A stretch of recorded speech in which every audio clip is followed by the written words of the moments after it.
Have you ever felt like you're just constantly chasing one trend after another, only to end up with a closet full of clothes and that sinking feeling you have nothing to wear? Yeah, let's talk about that. Today, we're getting off the algorithm's hamster wheel to find something that actually lasts. A personal style that's all you, confident, unique, and totally authentic. I mean, seriously. Think about it. 1 minute, our feeds are just completely flooded with these dreamy, romantic vibes. Social media moves so fast. It's all about that rustic charm.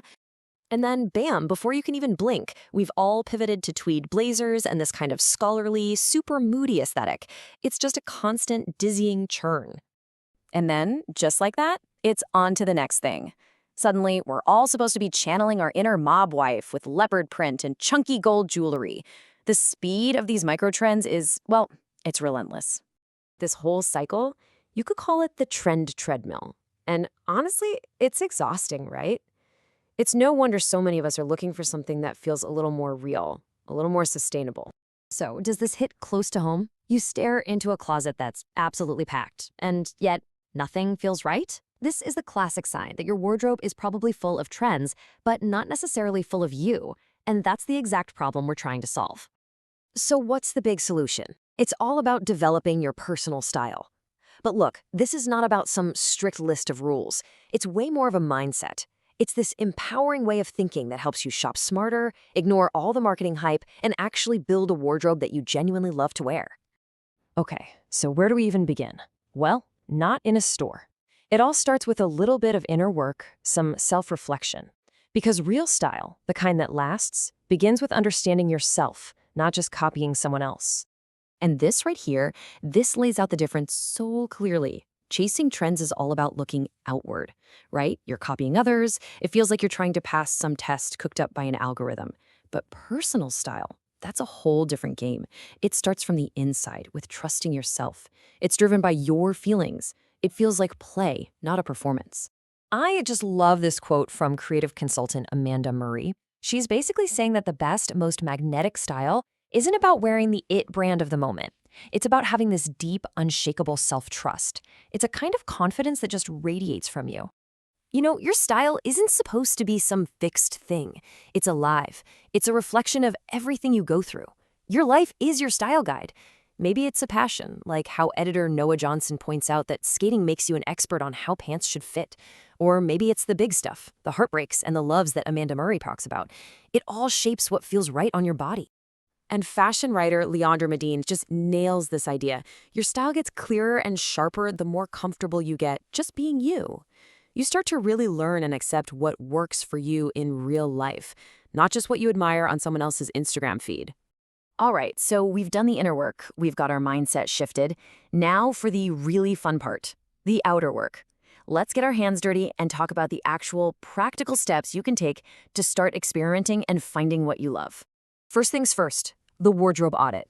Now, don't let that sound intimidating. Instead of trying to do everything at once, just break it down. Literally start on one side of your closet, wear one item each day. And here's the most important part. Pay close attention to how you feel. Are you comfortable? Do you feel like yourself? This super simple process will tell you so much about what's actually working for you and what's not.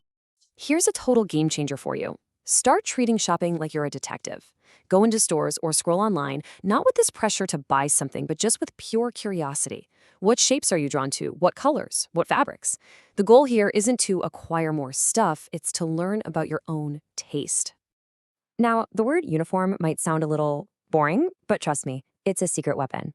As designer Hilary Taymor explains it, when you figure out a base uniform, like a killer pair of pants and a few tops for layering, you do all the hard thinking ahead of time. It makes getting dressed every day so much faster and easier, and you always feel put together. This is one of those pieces of advice that is absolutely timeless for a reason. Instead of desperately trying to make a trendy item work, focus on the silhouettes that you know make you feel amazing. Once you figure out the shapes that flatter your body, you can build a whole wardrobe that you'll feel confident in year after year. And maybe most importantly of all, you have to give yourself permission to just play. Editor Willa Bennett's advice is spot on here. Don't get so obsessed with defining your style that you forget to have fun with it. Try on that weird thing you'll probably return. Go for that vintage piece. Style is supposed to feel like playing dress up, not like taking some high-stakes exam. The more fun you have, the more your real style just naturally starts to show up. So after all the thinking and all the trying things on, what's the big takeaway here? It really all boils down to something super simple. It's your style, which means it's your rules, and it's all about how you feel. This quote from Hilary Taymor just says it all, doesn't it? At the end of the day, the only opinion that really truly matters is yours. The number one way to know if an outfit is good is how it makes you feel. If you don't feel good in it, it's not the right outfit. Period. And hey, let's take all the pressure off. So you wore something and it felt a little off. It's not the end of the world. It's just a little piece of data for next time. The best part is, there's always tomorrow to try on something else. And that brings us to the most important point. Finding your personal style is not about judging yourself. It's about noticing. It's about being aware. It's not about following some rulebook someone else wrote. It's about learning your own internal emotional logic. So the real question isn't, what should I wear? It's, how do I want to feel today? And that's where real style comes from.